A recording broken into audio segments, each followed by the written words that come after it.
Dan yang mengalami sakit, kami mohon Engkau menyembuhkan. Yang mengalami kendala ekonomi, Engkau memberikan apa yang mereka perlukan. Yang menghadapi masalah dalam studi, kiranya Engkau juga membukakan jalan.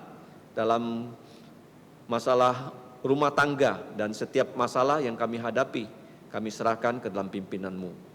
Ya Bapa, kami juga mau berdoa untuk keluarga kami yang tidak dapat datang karena mereka tinggal di luar kota, bahkan sampai di luar negeri. Kami mohon Engkau menolong mereka dan menjaga mereka, supaya pada hari-Mu yang kudus, mereka juga bisa datang ke rumah-Mu untuk menyembah Engkau di dalam roh dan kebenaran. Ya Bapa, kami juga berdoa untuk bangsa Indonesia. Kiranya Engkau menolong bangsa Indonesia, lebih banyak lagi penduduk di Indonesia yang percaya pada Tuhan Yesus, mulai dari Irian Jaya, dari terbitnya matahari sampai kepada terbenamnya matahari, yaitu di Aceh. Ya Bapak, kami juga mendoakan untuk pemerintahan di Jakarta dan pemerintahan di daerah.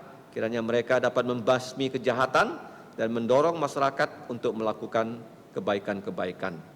Ya Bapak, saat ini kami juga mau berdoa secara khusus untuk rencana dari gereja-Mu ini untuk membuka sebanyak-banyaknya gereja di rumah-rumah dan juga dapat membawa jiwa-jiwa yang baru, dan juga pelayanan dari TK Kristen Kalvari, SD Kristen Kalvari, dan juga Setara kami serahkan ke dalam pimpinan-Mu, supaya semua pelayanan di gereja-Mu ini dan juga termasuk pelayanan pembesukan, pengabaran Injil dapat Engkau sertai, sehingga bisa menghasilkan buah yang memuliakan nama-Mu.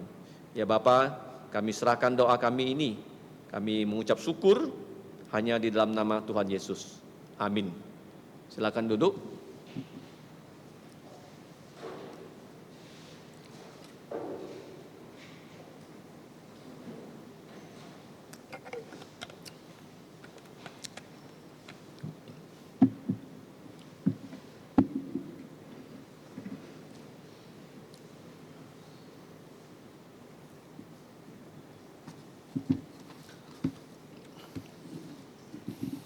Mari kita membuka kembali Alkitab kita dari Kisah Para Rasul, pasal 13. Yang tadi sudah kita baca dari ayat 4 sampai 12, yang diberi judul Barnabas dan Saulus, mereka setia melaksanakan amanat agung Tuhan Yesus Kristus.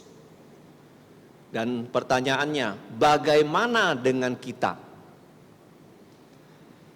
Kalau kita melihat Kisah Para Rasul yang terdiri dari 28 pasal, pasal 1 sampai pasal 12 itu adalah kesaksian tentang pelayanan Rasul Petrus dan kawan-kawan, di mana Tuhan Yesus memandatkan kepada Petrus dan kawan-kawan untuk memberitakan Injil di Yerusalem, daerah Yudea, seluruh Samaria, bahkan sampai ke ujung bumi. Dan Rasul Petrus dan kawan-kawan dipimpin Roh Kudus melaksanakannya dengan setia. Kalau kita melihat pada pasal yang ke-13, Tuhan Yesus memimpin kelompok yang lain untuk melaksanakan amanat agung sampai ke ujung bumi. Nah, sudah dikatakan bahwa satu faktor dari perkembangan gereja adalah karena gereja itu dianiaya. Gereja itu dikejar-kejar oleh orang-orang Yahudi. Orang-orang percaya juga dikejar-kejar untuk ditangkap. Sehingga orang-orang Kristen tidak pernah aman tinggal di daerah Israel. Dan mereka disebabkan oleh penganiayaan harus berpencar sampai ke luar negeri. Sudah pernah saya katakan bahwa ketika mereka mengungsi ke luar negeri, mereka sampai ke kota besar yang dekat dengan daerah Israel, yaitu kota besar yang bernama Antioquia di Syria. Karena kalau kita belajar ilmu bumi, kota yang bernama Antioquia itu di dalam peta dunia ada belasan buah kota bernama Antioquia. Tetapi ini Antioquia di daerah Syria itu adalah daerah yang paling dekat dengan daerah orang Israel. Sehingga orang Kristen yang mengungsi sampai di kota Antioquia Syria itu dipimpin oleh Tuhan. Ya, bukan serta-merta kota nomor 3 terbesar di dunia itu ada dekat dengan daerah Israel. Tuhan sudah memiliki rencana supaya di kota Antioquia Syria ini, kota nomor 3 terbesar setelah Roma dan Alexandria, dapat berdiri gereja-gereja. Sekali lagi ya, bukan gereja seperti yang sekarang kita sedang ada di mana-mana di dunia. Pada saat itu gereja-gereja itu adanya di rumah-rumah dari orang-orang percaya.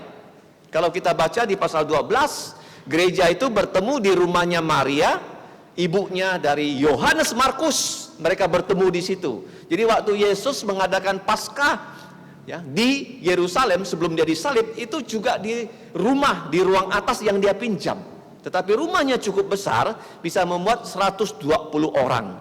Jadi minggu lalu kita sudah belajar bahwa Allah itu mengembangkan gerejanya melalui gema ya, gema.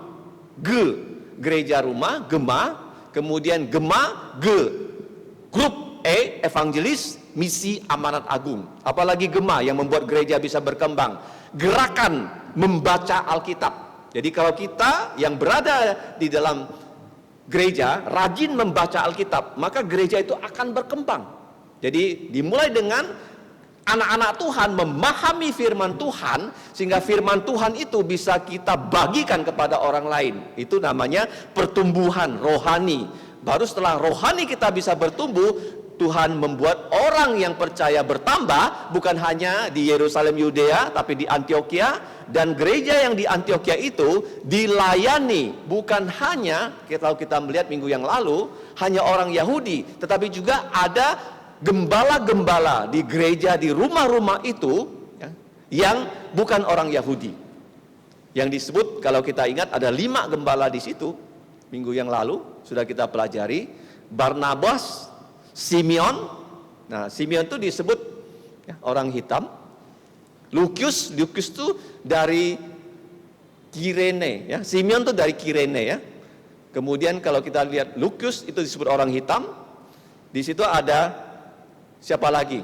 Menahem orang Yahudi dan Saulus. Jadi mereka itu bukan hanya berbahasa Ibrani, tapi juga sudah berbahasa Yunani. Nah, tadi saya sudah katakan gereja rumah, grup evangelis melaksanakan misi amanat agung, gerakan membaca Alkitab, dan kalau kita lihat di sini, ya, di mana gembala-gembala itu mengeksekusi amanat agung. Dan kita hari ini akan belajar 3 pelajaran. Pelajaran yang pertama, karena diperintahkan Roh Kudus, maka Barnabas dan Saulus ditemani oleh Markus, mereka itu memberitakan Injil ke ujung bumi. Ini poin yang pertama, di ayat yang keempat ya, sampai ayat ke-7. Nah, sedangkan ayat 8 sampai ayat 11 itu karena mereka disertai Roh Kudus ya. Yang pertama karena diperintahkan Roh Kudus, yang kedua karena disertai Roh Kudus, yang ketiga ayat yang terakhir ayat 12 karena digerakkan Roh Kudus. Jadi sekarang kita lihat di mana pelaksanaan amanat agung bisa dilakukan itu disebabkan oleh karena Roh Kudus. Nah, kalau kita melihat peta dunia, begitu banyak ya tempat-tempat. Setiap tempat ada ciri khasnya. Kalau kamu bertanya, apa ciri khas kota Pontianak? Sungai Kapuas. Paham ya? Sungai terpanjang di Indonesia. Itu Sungai Kapuas. Kalau kamu pergi lagi ke Timur Tengah dari udara, apa yang kamu lihat ciri khasnya?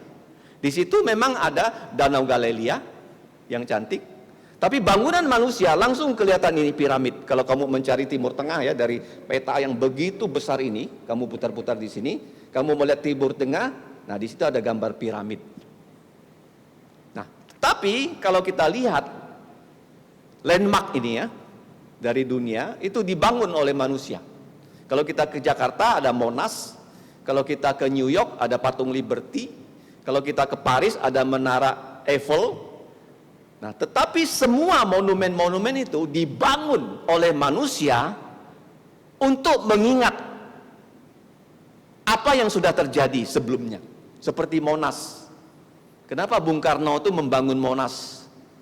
Karena Jepang memberikan uang kepada Indonesia sebagai ganti rugi perang. Dan dia menggunakan uang itu untuk membangun dua tempat loh, bukan hanya Monas. Dia membangun Monas dan membangun hotel bintang pertama di Jakarta, namanya Hotel Indonesia. Sekarang menjadi Hotel Kempinski. Semua bangunan itu ada sejarahnya. Tetapi kalau kita melihat ya, di dalam peta Timur Tengah, di kota Antioquia Syria ini, Tuhan itu mengutus ya, dua pengabar Injil yang sudah saya katakan adalah orang yang terbaik di antara mereka berlima. Barnabas terkenal baiknya, Saulus juga terkenal baik, dan mereka ini diperintahkan oleh Roh Kudus dalam ayat 4 berangkat ke Seleukia. Mari kita lihat peta di belakang, peta perjalanan Rasul Paulus yang disebut perjalanan misi yang pertama, kedua, dan ketiga di bagian belakang. Untuk yang membawa Alkitab dapat membukanya. Nah, Antioquia daerah di dekat tanah Israel sebelah utara. Kemudian dari Antioquia kalau bergerak ya ke arah barat itu menuju ke kota di tepi pantai yang bernama Seleukia ya, Seleukia ya, Seleukia. Ini kota di tepi pantai. Nah, saya percaya Rasul Paulus, Barnabas dan Markus mereka berjalan kaki dari Antioquia ke Seleukia. Nah, dari Seleukia ini mereka ini naik kapal menuju ke sebuah pulau yang bernama Pulau Siprus. Nah, sekarang kalau kita mau melihat ya, Pulau Siprus masih ada Pulau Siprus, dan sekarang Pulau Siprus penduduknya itu sekitar 1 juta orang. 1 juta orang. Luas dari Pulau Siprus ini ya, berdekatan dengan daerah Israel itu kurang lebih 10.000 kilometer persegi. Penduduknya sekarang 1 juta. Di sebelah utara itu dikuasai oleh Turki 20%, sebelah selatan ya dikuasai oleh Siprus yang merupakan negara. Siprus itu negara, dan negara Siprus ini sekarang kepala pemerintahnya adalah presiden seperti Indonesia. Dan pernah negara Siprus ini satu saat menjadi negara yang paling kaya di dunia ini. Jadi negara Siprus sekarang ini terkenal, penduduknya itu ya 80% anak mudanya itu kuliah ke luar negeri loh. Kalau kamu pergi ke Siprus ya, mereka kuliahnya bukan di Siprus, tapi kuliahnya di Eropa, di Jerman, di Inggris dan sebagainya. Dan sekarang 80%-nya penduduk Siprus itu agamanya adalah Katolik Timur atau Ortodok Katolik. Jadi gereja-gereja di Siprus masih ada. Nah, kalau kita melihat ya, karena diperintahkan Roh Kudus, Barnabas dan Saulus mereka itu taat.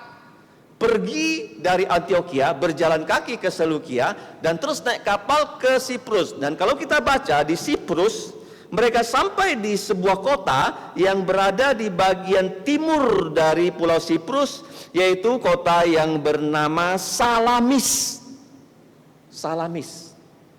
Jadi pelajarannya apa? Roh Kudus memberikan perintah. Pada zaman itu saya percaya Barnabas dan Saulus tidak punya peta seperti yang kita punya selengkap ini di zaman sekarang. Mereka tidak punya. Ya, zaman dulu itu peta itu tidak selengkap ini. Bahkan dikatakan benua Amerika saja ditemukan oleh Columbus yang berlayar. Tetapi mereka dipimpin Roh Kudus. Mengapa bisa sampai di Siprus? Karena kalau kita baca dalam Kisah Rasul 4 ayat yang terakhir, bahkan ayat yang ke-36, Barnabas yang nama aslinya adalah Yusuf, orang Lewi ya, orang Lewi loh, pengajar firman, itu asalnya dari Pulau Siprus. Jadi saya percaya kenapa perjalanan misi pertama ini dapat berlangsung. Antioquia dekat Seleukia, Seleukia dekat dengan Pulau Siprus, dan Barnabas ini Tuhan pimpin loh menuju ke tempat tinggalnya yang lama. Karena dia berasal dari pulau itu, kemungkinan dia cukup ya mengenal daerah itu untuk dilakukan pengabaran Injil. Jadi ada 3 hal yang kita perhatikan di sini. Roh Kudus memimpin pengabar Injil Barnabas dan Saulus, dan mereka setia, dan dikatakan di sini mereka membawa serta Yohanes Markus sebagai pembantu mereka. Ya, sebagai pembantu di sini itu adalah asisten, dalam bahasa aslinya adalah huperetes. Artinya Markus kalau disuruh membuat kopi, dia buat kopi. Ya. Kalau Markus ya disuruh mencuci piring, Markus mencuci piring. Kira-kira begitu ya. Karena Markus perlu belajar ya dari pamannya Barnabas dan Saulus bagaimana cara mengabarkan Injil. Makanya nanti tanggal 20 Oktober saya akan kasih tugas ya kepada hamba-hamba Tuhan di sini untuk ya menghubungi kalian. Jangan ada yang tidak datang. Jangan ada yang tidak datang. Kenapa? Karena kalau mengabarkan Injil, kita bisa membawa orang percaya Tuhan Yesus, itu adalah keuntungan yang tidak ada duanya. Misalnya kamu menjual sesuatu, orang membeli dengan kamu, katakanlah 1000 kotak ya barang yang kamu jual, kamu senang sekali. Tetapi kalau kamu memberitakan Injil, orang yang binasa itu percaya Yesus, dia menjadi anak Allah loh. Itu pekerjaan yang terbesar di muka bumi ini loh. Lebih besar daripada kamu punya uang. Kamu kasih orang itu uang untuk sekolah, katakanlah ke Amerika gitu loh. Lebih besar loh. Makanya jangan ada yang tidak ikut. Nanti saya akan tugaskan setiap hamba Tuhan untuk menghubungi kalian, sehingga yang datang semua kita untuk belajar. Jangan sampai tidak belajar mengabarkan Injil Tuhan Yesus. Kalau tidak belajar, bagaimana kita bisa melakukannya? Tak mungkin. Nah, kita lihat di sini, Markus itu adalah asisten yang hanya ikut saja, melihat, membantu apa yang perlu dibantu. Nah, waktu mereka sampai di situ, ada 3 pelajaran yang kita pelajari. 1, kunjungi daerah baru, kunjungi. Jadi mereka menggunakan kaki mereka, karena Injil Tuhan Yesus ada 4 perintah. Pergilah kamu. Mereka pergi, kunjungi daerah baru. Nah, daerah baru ini dicatat di sini kota yang bernama Salamis. Kalau kita melihat di dalam Kisah Para Rasul, ciri khasnya adalah banyak disebut nama-nama tempat, banyak disebut ya nama-nama orang, banyak disebut peristiwa-peristiwa dicatat di sini. Inilah Kisah Para Rasul.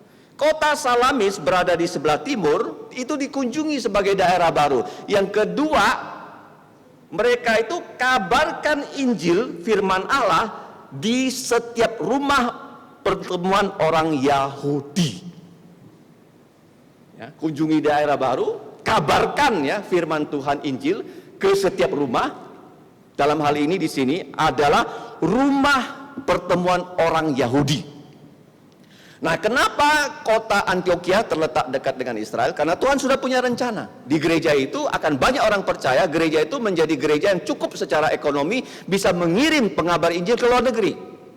Yang kedua, kenapa Tuhan izinkan di banyak tempat, itu banyak rumah pertemuan, atau kita sebut sebagai gereja ya. Rumah pertemuan itu gereja. Gereja itu artinya kita bertemu di satu tempat untuk menyembah Tuhan. Ini adalah rumah pertemuan orang Yahudi.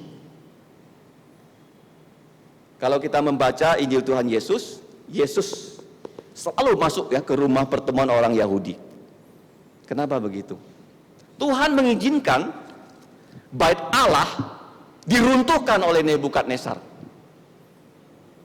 Selama 70 tahun orang Yahudi tidak punya Bait Allah. Dan mereka terpencar ya ke banyak tempat. Dan ketika mereka terpencar di banyak tempat, mereka mendirikan rumah-rumah untuk 10 kakak bisa bertemu, dan itu disebut sinagog. Dan sinagog-sinagog itu punya aturan, setiap hari Sabtu mereka akan bertemu di situ. Dan waktu mereka bertemu, apa yang mereka lakukan? Mereka akan membuka kitab perjanjian lama dan membaca kitab perjanjian lama bagian-bagian tertentu. Sudah ada jadwalnya. Setelah dibaca, karena zaman dulu tidak ada mesin cetak, jemaat tidak punya Alkitab di rumah masing-masing. Alkitab itu hanya ada di rumah pertemuan dalam bentuk buku yang digulung. Jadi gulungan kitab itu dijaga oleh satu orang, dan orang itu akan mengantarkan ya kitab itu kepada orang untuk dibaca. Dan setelah dibaca, kitab ini akan dijelaskan. Dan Rasul Paulus adalah orang Farisi, dan dia tahu persis ya pertemuan-pertemuan seperti itu, dan dia mengikuti. Dan Barnabas juga sebagai orang Lewi. Jadi ketika mereka masuk di rumah kebaktian orang Yahudi, mereka diberi kesempatan untuk menjelaskan perjanjian lama. Kalian tahu nggak, minggu yang lalu kita sudah belajar, Barnabas dan Saulus sebelum diutus mengabarkan Injil, mereka diutus lebih dulu oleh gereja Antioquia untuk membawa uang ke gereja Yerusalem. Jadi mereka membawa uang karena gereja di Antioquia itu punya ekonomi yang lebih bagus. Gereja Yerusalem, gereja yang selalu teraniaya, tidak pernah menjadi gereja yang secara keuangannya baik ya, sampai mereka diruntuhkan tahun 70. Dan waktu mereka pulang, kalau kita pergi ke sesuatu tempat ya, membusuk orang atau membusuk gereja, waktu mereka pulang, mereka membawa berkat. Berkatnya apa? Yaitu membawa Yohanes Markus yang nanti Tuhan pakai untuk menulis Injil Markus. Jadi dia membawa seorang anak muda ya, yang nanti Tuhan akan pakai. Yang kedua, saya percaya di sini mereka juga membawa Injil Matius.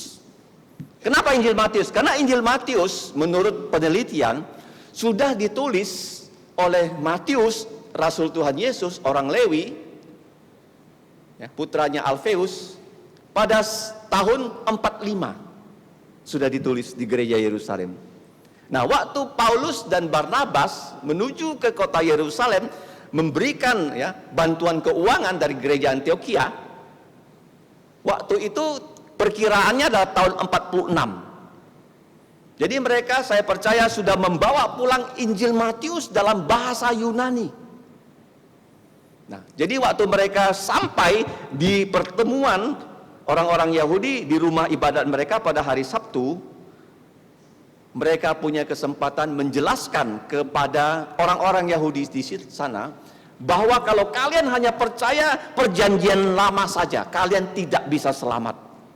Dan kalian harus percaya yang namanya sekarang perjanjian baru, yang sudah ada kitabnya, Injil Matius. Dan Injil Matius itu mengatakan Yesus adalah Raja orang Israel, Raja orang Yahudi. Dan saya juga percaya Paulus yang sudah Tuhan pilih ya menjadi rasul 14 tahun yang lalu loh. Tetapi kenapa baru sekarang dia diberi kepercayaan mengabarkan Injil bersama Barnabas? 14 tahun menunggu itu tidaklah pendek loh. Ada orang kalau menunggu 1-2 tahun dia sudah kabur. Rasul Paulus waktu dia bertobat, dia diperintahkan oleh Tuhan melalui Ananias, kamu ya Rasul Paulus akan menjadi saksiku kepada bangsa-bangsa yang bukan Israel. Dan dia menanti selama 14 tahun. Kenapa menanti sekian lama? Kenapa Tuhan itu sepertinya lupa dengan janjinya bahwa Paulus itu rasul yang harus mengabarkan Injil. Dan saya percaya penantian itu karena ada waktu untuk menunggu, sehingga Matius ya harus lebih dahulu menulis Injil Matius. Karena Paulus kerjanya adalah membawa Injil ini untuk dikabarkan ke segala bangsa. Kalau di tangan dia belum ada Injil, bagaimana dia mengabarkan? Karena Matius itu hidup bersama Yesus, melihat Yesus disalib, bersama-sama Yesus sebelum Yesus naik ke sorga, menerima amanat agung dan menerima perintah untuk menulis Injil untuk orang Yahudi dalam bahasa Yunani. Karena di luar sana, bukan di tanah Israel, orang-orang Yahudinya kebanyakan tidak bisa bahasa Ibrani. Mereka bisa bahasa Yunani.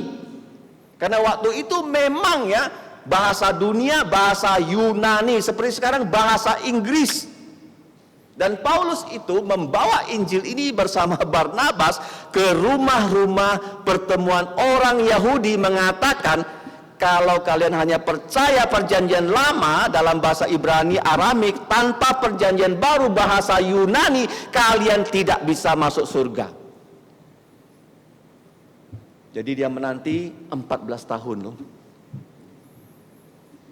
Kunjungi daerah baru, kabarkan Injil ke rumah-rumah sinagog. Rumah-rumah sinagog itu berdiri karena bait Allah dihancurkan. Dan Tuhan punya rencana ketika mereka berkeliling ya mengabarkan Injil, begitu banyak orang Yahudi di rumah-rumah pertemuan orang Yahudi. Yang ketiga, karena Roh Kudus memerintahkan mereka pergi. Ayat yang ke-6, mereka bertiga, Barnabas, Saulus, bahkan Yohanes Markus, mengelilingi seluruh pulau dari timur ke barat sampai ke ujung yang namanya Pafos.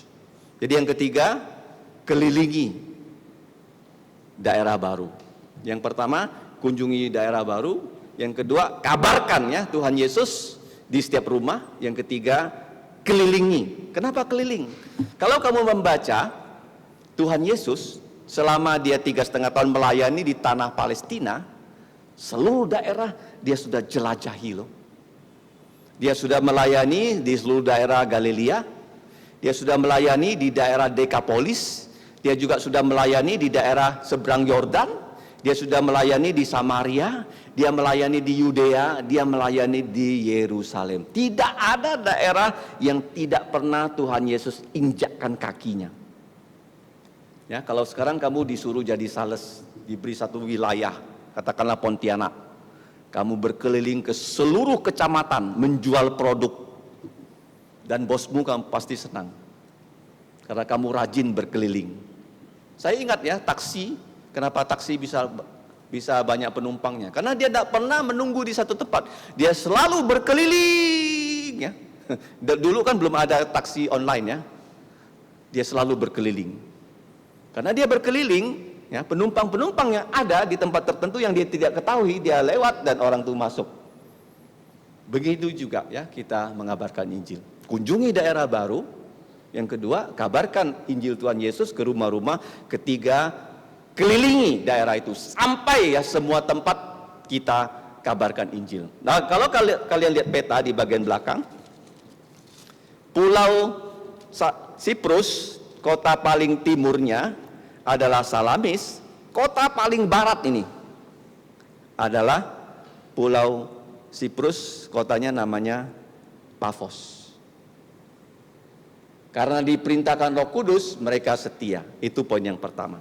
Dari ayat 4 sampai 7. Hal kedua yang kita pelajari, kalau kita lihat di situ, waktu mereka berkeliling di pulau itu, mereka bertemu ya dengan orang Yahudi. Orang ini bernama Bar Yesus, ini nama Yahudinya ya.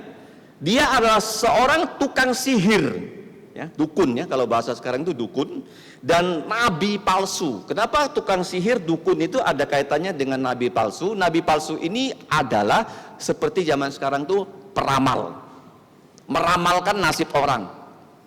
Nabi palsu kan, nabi kan mengatakan apa yang akan terjadi, tapi ini mengatakan apa yang terjadi dengan ya hidup seseorang yang mau percaya kepada ajaran sesat itu.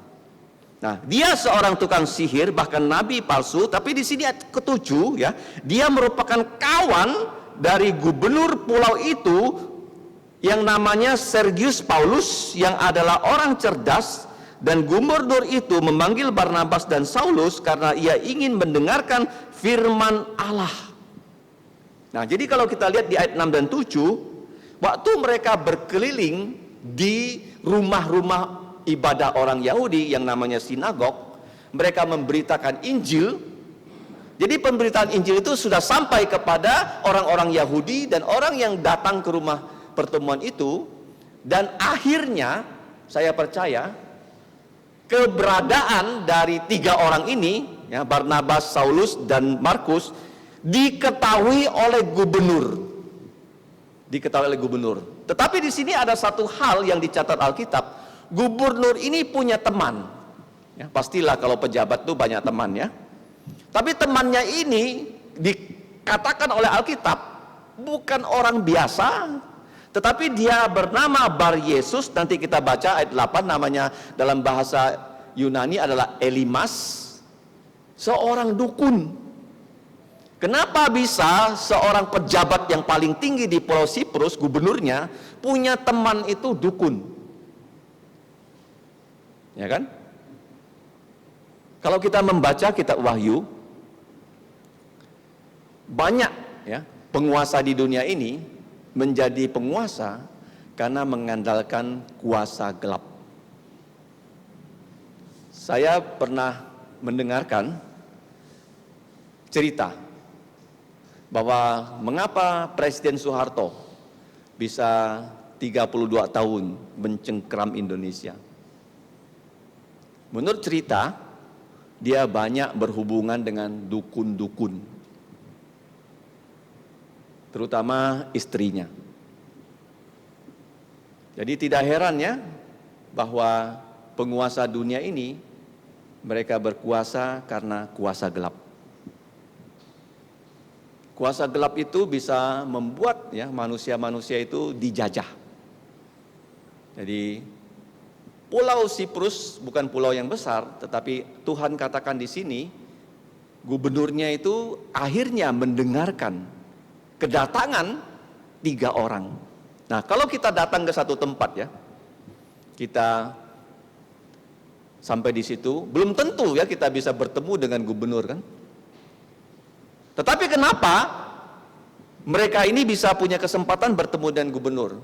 Karena mereka datang untuk mengabarkan Injil. Dan masih ingatkah kita pada Kisah Rasul pasal 9, waktu Rasul Paulus, ya, bertobat percaya Yesus, Tuhan tuh mengutus seorang hambanya bernama Ananias. Ananias berkata kepada Saulus, kamu akan menjadi saksi Tuhan Yesus kepada siapa? Orang-orang tidak bersunat, termasuk Sergius Paulus di sini yang merupakan gubernur orang kerajaan Roma. Dan kamu akan menjadi saksiku di hadapan raja dan pembesar.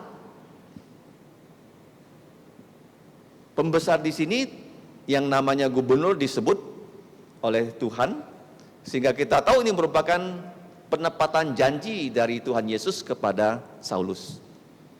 Dan Saulus yang bertemu dengan gubernur di situ tidak serta-merta, ya, bisa langsung mengabarkan Injil, ya. Gubernur ini tentu dia tidak datang ke rumah pertemuan orang Yahudi, dia bukan orang Yahudi. Nah, dia mau bertemu dengan Saulus, dia punya power. Sekarang dia panggil, ya, Saulus untuk bertemu dengan dia. Kemungkinan di rumah kediamannya, kira-kira begitu. Ya, kita hidup di dunia ini kan belum tentu kita bisa bertemu dengan gubernur, kan? Paling-paling, ya, bertemu dengan bupati kalau dia kampanye, gitu kan. Ya, bertemu dengan pejabat. Kenapa bisa bertemu? Karena Tuhan sudah mengatur. Paulus harus mengabarkan Injil kepada orang Israel, orang bukan Israel, dan khususnya kepada pejabat-pejabat tinggi. Nah, tetapi kalau kita lihat dalam ayat yang ke-6 ke-7, Injil yang harusnya sampai kepada Sergius Paulus itu terhalang. Ya, kenapa Injil itu bisa terhalang? Kita semua punya Injil di tangan kita. Kenapa bisa terhalang? Kenapa Injil ini tidak bisa sampai kepada orang yang belum mendengarkan Tuhan Yesus? Kenapa? Karena dikatakan oleh Paulus dalam Roma pasal 1, kita itu jangan malu karena Injil. Jangan malu. Jangan malu. Kenapa jangan malu? Kita kenapa malu mengabarkan Injil? Karena tidak ada lagi yang pergi memberitakan Injil.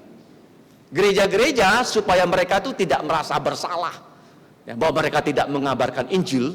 Gereja itu mengadakan ya kebaktian kebangunan rohani. Jadi disebarkanlah undangan sebanyak-banyaknya supaya orang datang ke gereja mendengarkan Injil. Baik, itu memang kalau bisa dilakukan. Tetapi kamu tahu nggak, banyak orang kalau diundang ke gereja mereka tidak mau datang. Caranya kita harus pergi ke rumah mereka. Seperti Paulus kunjungi daerah baru, kunjungi pulau baru. Kalau kita tidak pergi, tidak mungkin Injil ini bisa sampai ke ujung bumi. Kenapa gereja tidak mengabarkan Injil? Karena sudah malu. Banyak hamba-hamba Tuhan ya, dipanggil melayani, gerejanya sudah jadi, dia nggak tahu ya sebelum gereja ini jadi bahwa pengabar-pengabar Injil harus memberitakan Injil sampai orang percaya dibawa ke gereja. Dan Rasul Paulus dan Barnabas mereka melihat ya halangan itu bukan hanya dari dalam, karena kita malu memberitakan Injil, tidak ada lagi yang memberitakan Injil. Dan tidak ada lagi yang mau berlatih mengabarkan Injil. Itu dari dalam. Halangan dari luar, dukun ini tidak mau ya temennya itu percaya Yesus. Nah, pelajaran yang berikutnya, yang kedua, karena disertai Roh Kudus. Yang pertama, karena diperintahkan Roh Kudus. Yang kedua, karena disertai Roh Kudus, ayat 8 sampai 11, tetapi Elimas namanya dalam bahasa Yunani, namanya dalam bahasa Yahudi adalah Bar Yesus, dia orang Yahudi, tukang sihir, nabi palsu, dukun, menghalang-halangi mereka, Barnabas, Saulus, dan Yohanes Markus, dan berusaha membelokkan gubernur itu dari imannya. Rupanya ini dukun, ya, selalu menggunakan kuasa gelapnya, membantu gubernur ini yang dikatakan orang cerdas untuk berkuasa. Ya, kita jangan tidak mengerti ya akan hal ini. Indonesia juga adalah satu negara yang dicengkram oleh kuasa gelap. Kuasa gelap ini hanya bisa dikalahkan dengan Injil Yesus. Kalau tidak Injil Yesus masuk ke situ, Pulau Siprus ini orang yang binasa semakin banyak. Kita lihat di sini, Elimas itu menghalang-halangi dan berusaha membengkokkan gubernur itu dari imannya. Tetapi Saulus, nah kemudian ayat 9 ada satu hal yang luar biasa ditulis di sini, juga disebut Paulus. Mulai dari ayat 9 sampai Kisah Rasul selesai ditulis, tidak pernah lagi nama Saulus disebut, tetapi namanya menjadi Paulus. Karena Saulus itu namanya bahasa Ibraninya, Paulus itu namanya resmi sebagai warga negara Roma. Dia akan keliling di daerah-daerah kekaisaran Roma dengan nama Roma, nama sesuai KTP dia, untuk memberitakan Injil. Padahal Paulus itu nama karena mendapatkan warga negara. Seperti di Indonesia orang Tionghoa. Orang Tionghoa punya marganya, punya namanya, itu diberikan orang tua. Tetapi oleh pemerintah Indonesia disuruh ganti nama. Nah, itulah nama yang dipakai. Dan Paulus menggunakan nama itu, tetapi firman Tuhan dikatakan dalam ayat 9 yang penuh dengan Roh Kudus. Dia menatap Elimas. Kemudian apa yang terjadi? Roh Kudus memimpin Saulus. Ya, sekarang namanya tidak pernah disebut Saulus lagi di sini. Kisah Para Rasul pasal 13 dan selanjutnya. Paulus berkata sambil menatap mata Elimas, "Hai anak iblis." Dia belum pernah kenal dengan Elimas. Elimas itu tampangnya pasti menakutkan karena dukun. Ya, kalau kamu lihat dukun-dukun zaman sekarang, mana mungkin ya tampangnya tidak menakutkan. Dipanggil sebagai "Hai anak iblis." Dia tidak panggil namanya. "Engkau penuh dengan rupa-rupa tipu muslihat dan kejahatan." Engkau, nah, musuh segala kebenaran, Tidakkah engkau akan berhenti membelokkan jalan Tuhan yang lurus itu? Artinya dia sedang menghalang-halangi kawannya Sergius Paulus supaya dapat mendengarkan Injil Tuhan Yesus dan bisa percaya Yesus. Ayat 11 ya, Paulus bukan hanya berkata sampai di situ, sekarang lihatlah tangan Tuhan datang menimpa engkau. Jadi tangan Tuhan kalau kita melihat di dalam Alkitab itu selalu menunjuk kepada kemahakuasaan Allah. Bahkan di Mazmur dikatakan yang dipakai oleh Allah untuk menciptakan langit dan bumi itu dengan jarinya. Dengan apa? Jarinya. Ya, coba kita buka ya. Mazmur 8. Di situ kita tahu kemahakuasaan Allah itu dilambangkan dengan tangannya bahkan jarinya. Mazmur 8 ayat 4. Jika aku melihat langitmu yang begitu besar, sampai sekarang orang tidak tahu berapa luasnya langit, buatan dari jarimu. Ya, dari apa? Jari. Jadi kalau disebutkan tangan Tuhan tidak kurang panjang untuk membantu, itu kemahakuasaan Tuhan. Jari Tuhan juga melambangkan dan bulan dan bintang-bintang yang kau tempatkan, apakah manusia itu sehingga engkau mengingatnya, dan apakah putra manusia sehingga engkau mengindahkannya. Jadi di sini tangan Tuhan, jari Tuhan mengacu pada apa? Kemahakuasaan Tuhan. Mazmur 8 ayat 4. Kita kembali Kisah Rasul 13. Sekarang lihatlah tangan Tuhan, ya, kemahakuasaan Tuhan datang menimpa engkau. Dan Paulus di sini karena dipimpin Roh Kudus loh. Ini bukan kata-kata Paulus loh, bukan dari otaknya loh, bukan dari kehendaknya, tapi dari kehendak Tuhan. Dan engkau akan menjadi buta. Tapi enggak selamanya ya. Engkau akan menjadi buta beberapa hari lamanya.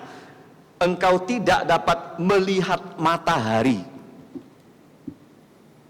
Ya, kalau membuat mata orang buta selama-lamanya gampang kan? Colok aja dua-duanya kan jadi buta kan? Nggak bisa lihat lagi dia.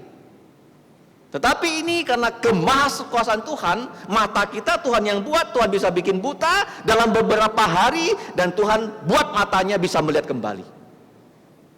Tuhan kalau menghukum kita, dia tidak langsung hukum orang itu sehingga orang itu tidak ada kesempatan bertobat.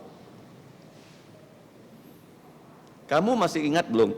Tidak ya, waktu Paulus bertobat, dia juga beberapa hari Tuhan buat dia tak bisa melihat. Selama 3 hari 3 malam. Dia tidak bisa melihat, dia dituntun ya, dari jalan lurus ke kota Damaskus.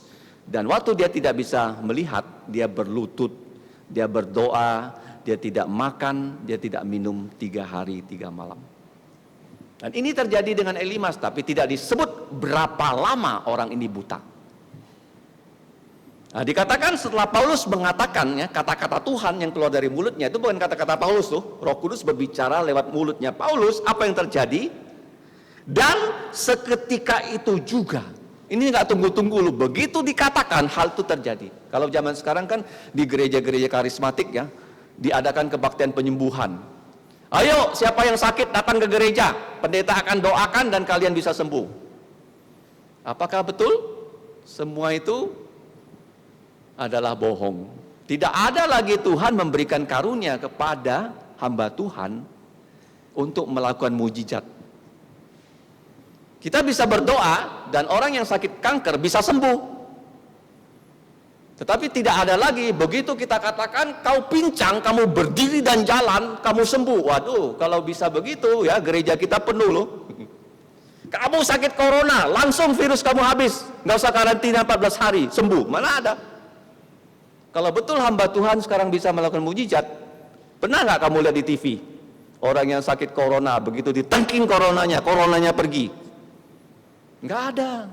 Tapi gereja kenapa mengatakan ada mujizat oleh pendeta? Itu bohong, menipu. Menipu itu apa? Dukun. Dukun itu kerjanya menipu. Iblis itu kerjanya 2, membohongi manusia dan membunuh manusia. Kebohongan itu terjadi bukan hanya di luar sana loh, di dalam gereja oleh pendeta-pendeta.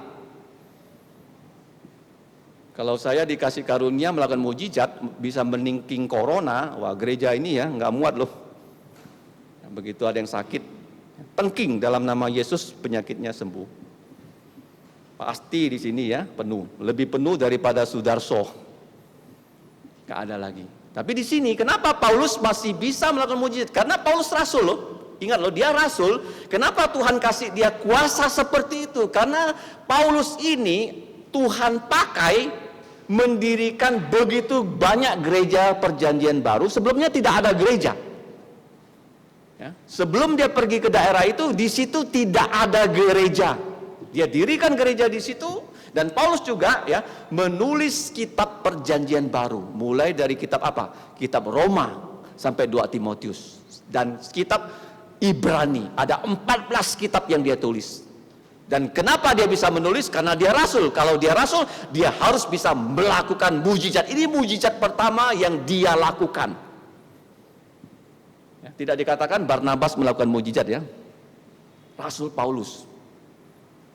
Dan ketika dia berkata begitu, Elimas merasakan matanya diliputi kabut dan gelap, dan langsung dia tidak bisa ya bergerak, dia meraba-raba, dan saya percaya di situ ada anak buah dia atau anak buah dari gubernur menuntun dia. Ada hal yang bisa kita duga, karena dia adalah orang Yahudi. Dan Tuhan mengatakan kepada dia, kamu akan buta hanya beberapa hari. Kita tidak tahu berapa hari dia buta, tetapi waktu dia sembuh, dia karena orang Yahudi, dia pasti harus membuka kitab perjanjian lama, menggunakan matanya loh, membaca kitab perjanjian lama, dan juga mencari tahu, ini ada ya, dalam tanda kutip, dukun yang lebih sakti dari saya. Saya ini dukun, begitu banyak orang saya tipu. Sekarang datang ya, dalam tanda kutip, dukun yang lebih sakti daripada saya, yang bernama Paulus. Begitu saya ditengking, langsung saya buta. Jadi saya mau ikut Allah yang saya ikut sebagai dukun, setan, atau saya sekarang mau ikut Tuhan Yesus yang disembah Paulus. Di dunia ini banyak orang percaya Yesus karena merasakan kemahakuasaan Yesus. Kenapa Yesus maha kuasa? Kamu kalau mengikuti yang bukan Yesus, tidak pernah punya damai. Kamu pernah tidak merasa bahwa Yesus sudah mengampuni dosa kita dan kita merasa damai. Orang yang tidak percaya Yesus, hidupnya tidak pernah damai. Dia merasa berdosa, dan dosa itu tidak bisa selesai dalam sanubari manusia sebelum dia percaya darah Yesus menghapus dosa. Dia bisa punya damai, itu damai yang tipu-tipu saja. Jadi kita penting ya, nanti tanggal 20 belajar Injil, bahwa yang pertama, Kristus sudah mati untuk dosa-dosa kita. Artinya apa? Dengan darah Yesus, semua kesalahan kita dibasuh bersih oleh Yesus, dan kita punya lubuk jantung yang bersih, dan kita punya damai yang sejati. Sebelum itu terjadi, siapapun dia, apakah dia orang kaya, apakah dia presiden, dia raja, dia tidak punya damai sebelum kita bawa damainya Tuhan Yesus kepada dia. Dan Elimas, saya percaya setelah dia mata bisa melihat, karena dia orang Yahudi, dia harus baca perjanjian lama, dan dia harus mendapatkan ya, bukan mata yang bisa melihat terang dunia ya, secara fisik, tapi bisa melihat terang Tuhan Yesus. Tuhan tuh baik loh sama kita loh. Kalau kita bersalah, berdosa, enggak langsung kita dihukum sampai full loh. Kalau kita dihukum sampai full, dunia ini enggak ada manusia lagi, semua sudah mati. Tuhan tuh baik ya sama kita. Sering dia beri kita kesempatan. Ya, seringkali kita lalai jadi orang Kristen kan. Tiap hari ya sibuk-sibuk nggak pernah baca Alkitab. Hari Minggu sibuk-sibuk nggak ke gereja. Tapi Tuhan sabar dengan kita, dia panjang sabar. Dia berikan kita kesempatan untuk bertobat. Karena Paulus dipenuhi Roh Kudus, maka kuasa gelap itu dapat dikalahkan. Dan sekarang kita juga ya ingin ya melihat hal itu terjadi ya, karena orang punya kesempatan mendengarkan tentang Tuhan Yesus. Jadi begitu ya peristiwa ini terjadi, poin yang terakhir, karena digerakkan Roh Kudus, ini penting ya, maka ketua masyarakat dari pulau itu loh, orang yang paling terhormat di pulau itu yang bernama Gubernur Sergius Paulus, dalam ayat yang ke-12, melihat apa yang sudah terjadi itu, percayalah gubernur itu, ia takjub ya, bukan hanya oleh peristiwa itu, tetapi juga oleh ajaran dari Tuhan. Jadi dia melihat mujizat terjadi di mata dia, tetapi yang lebih membuat dia menjadi takjub itu karena dia orang cerdas. Sebelumnya dia dibelenggu oleh kuasa iblis di dalam diri dukun ya, Elimas. Sekarang dia melihat ajaran-ajaran yang dibawa oleh Rasul Paulus, itu adalah ajaran yang disebut jalan Tuhan. Disebut jalan lurus. Kalau dulu itu ya adalah jalan yang dibelokkan oleh Elimas, jalan bengkok-bengkok, kiri oke, kanan oke. Kamu tahu nggak? Dunia kan begitu ya, kiri oke, kanan oke. Ya. Mau ke sana boleh, ke sini boleh. Nggak ada pastinya. Kalau jalan yang di Alkitab itu lurus saja. Ya, Yesus adalah jalan. Kalau kamu percaya Yesus, bisa masuk surga. Di dalam kekristenan nggak ada istilah mudah-mudahan, nggak ada loh.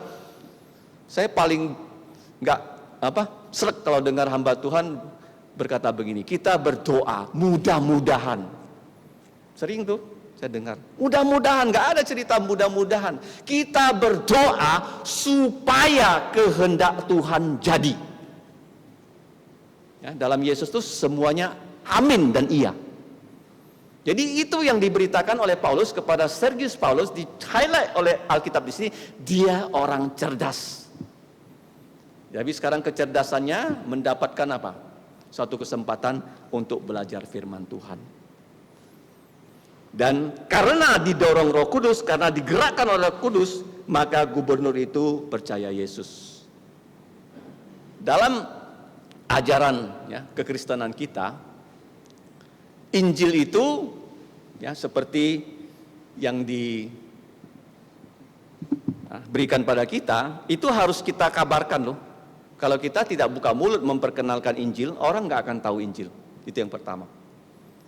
Nah, itu namanya memanggil orang percaya Yesus, mengajak orang. Itu disebut panggilan luar ya. Panggilan luar.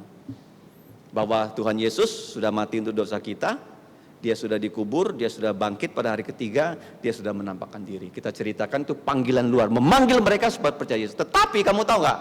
Kalau panggilan luar saja kita bisa lakukan, itu belum cukup loh kalau tidak ada panggilan di dalam lubuk jantungnya. Siapa yang bisa memanggil dia di dalam diri dia? Roh Kudus. Jadi Roh Kudus bekerja sehingga gubernur ini akhirnya percaya Yesus. Nah, kita tugasnya adalah memberitakan Injil. Rasul Paulus dan Barnabas dan Markus, mereka berkeliling ya pulau Siprus. Kita tidak diberitahu berapa orang yang sudah mendengarkan Injil Tuhan Yesus melalui pelayanan mereka. Nggak ada yang kasih tahu kita di sini.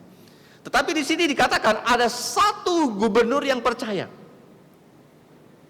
Itu memberikan kita satu pengharapan dan penghiburan loh, bahwa kalau kita pergi mengabarkan Injil, mungkin kita pergi ke 10 rumah. Kita mengabarkan Injil katakanlah 1 tahun, 2 tahun, 3 tahun, ya 10 tahun, 11 tahun, orang itu belum percaya. Kita terus setia mengabarkan Injil kepada dia. Seperti kalian, mungkin di rumah kalian ada keluarga kamu yang sudah sekian lama belum percaya Yesus. Kamu jangan sampai putus asa. Karena kita tahu ya, Tuhan berbelas kasihan, mereka sudah keliling satu pulau, ada satu orang percaya, namanya gubernur.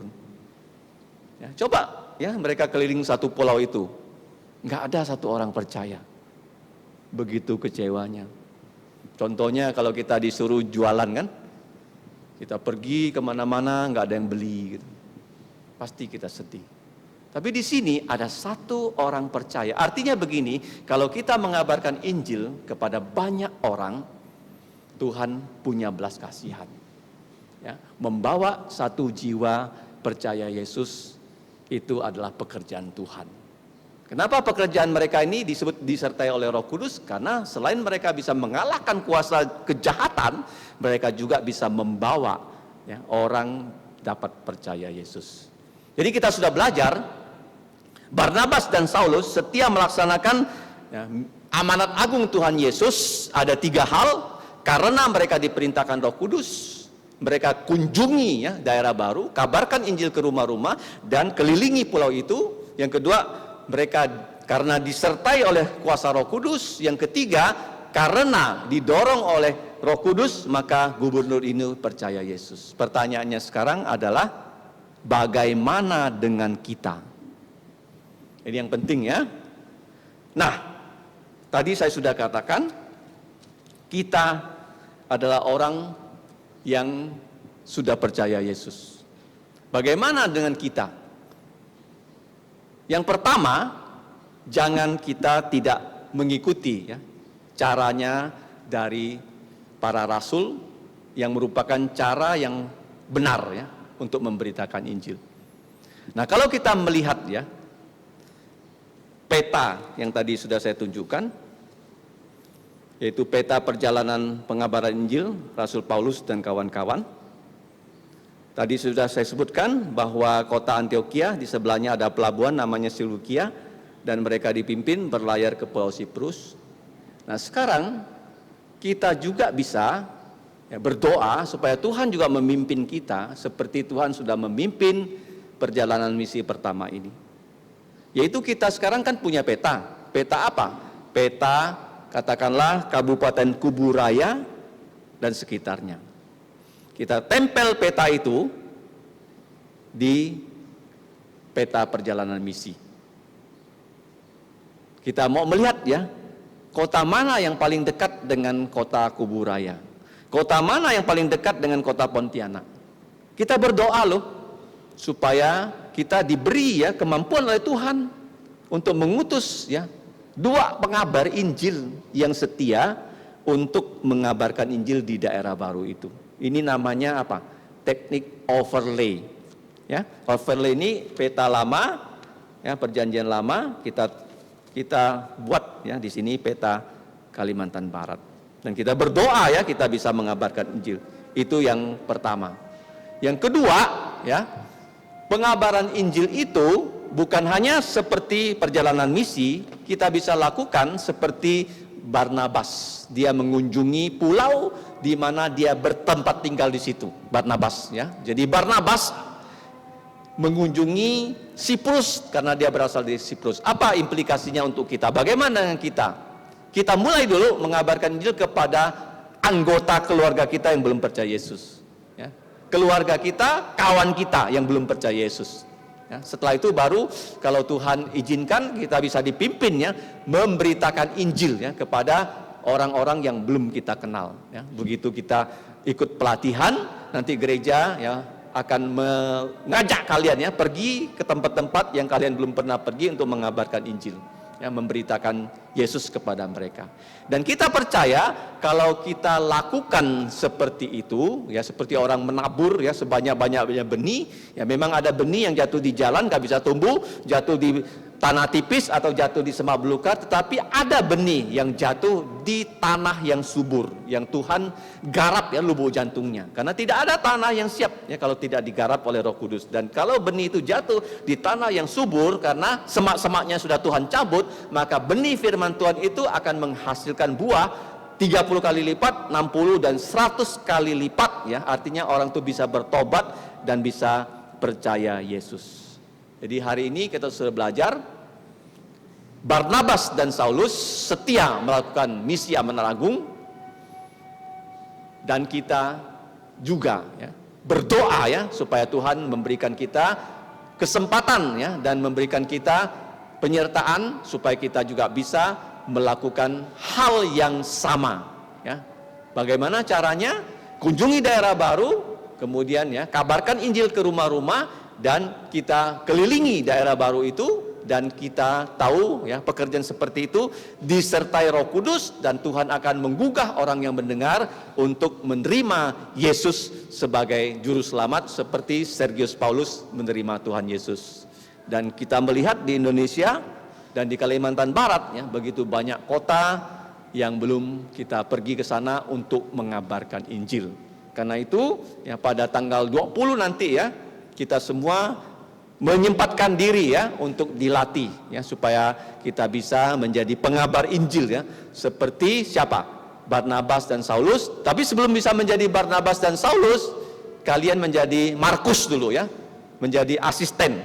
Nah, Markus ini menjadi asisten dari pamannya Barnabas dan Saulus. Akhirnya Markus Tuhan pakai menulis Injil Markus.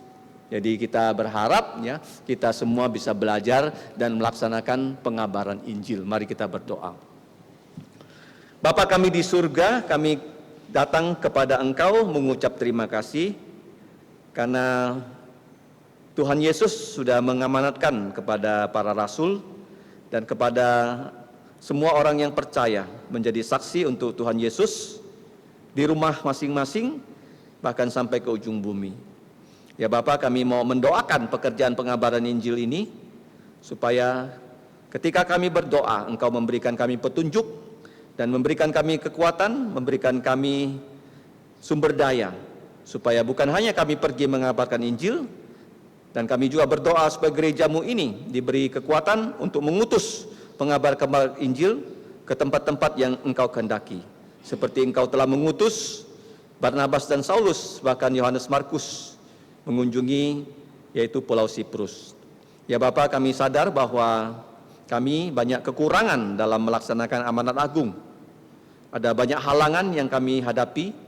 Kami mohon Engkau mengampuni dosa-dosa kami.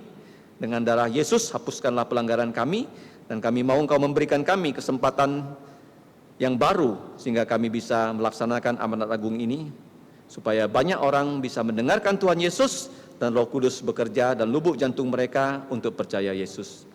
Secara khusus juga Bapak, kami berdoa untuk keluarga kami yang belum percaya, sehingga mereka percaya pada Tuhan Yesus, dan juga kami berdoa untuk mereka di tengah-tengah kami yang belum sungguh-sungguh percaya Yesus, supaya mereka bisa sungguh-sungguh percaya Yesus.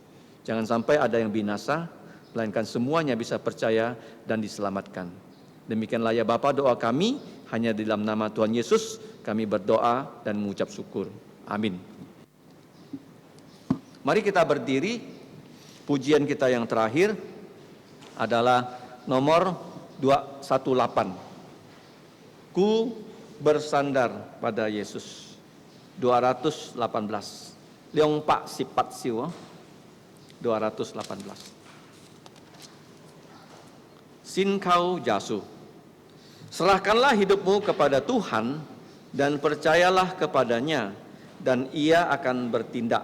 Mazmur 37 ayat 5. Sandar Tuhan selalu sepanjang jalanku. 218. Ku bersandar Tuhanku.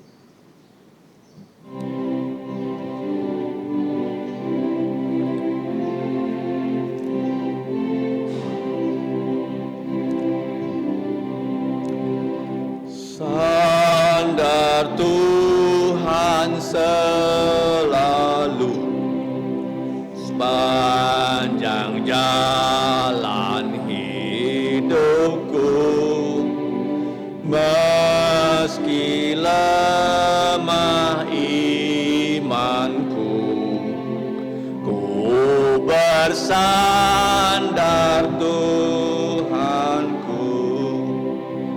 Sampai akhir hidupku, ku bersandar Tuhanku. Dengan berani ku tempuh, karena sandar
Kita tetap berdiri, mari kita berdoa. Allah Bapa kami yang telah menyelamatkan kami melalui Tuhan Yesus yang adalah Kepala Gereja. Saat ini kami datang mengucap terima kasih karena Engkau telah memimpin kebaktian kami dari awal sampai akhirnya.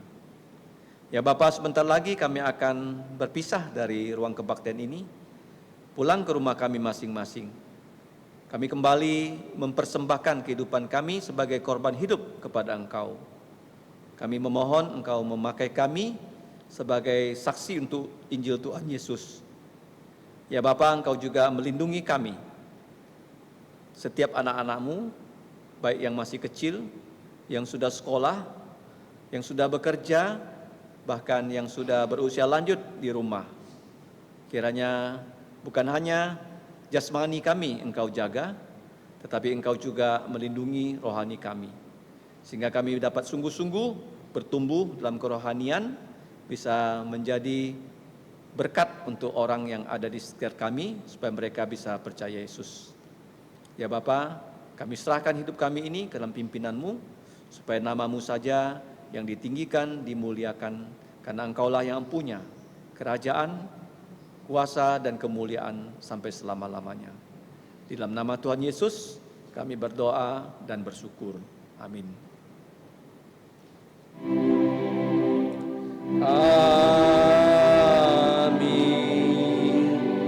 Amin.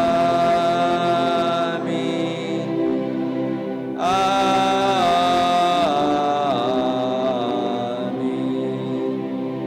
Amin. Silakan duduk saat teduh, dan kita akan memuji Tuhan setelah itu dengan Kitab Bilangan pasal 6 ayat 25 sampai 27. Tuhanmu memberkatimu, Tuhanmu melindungimu.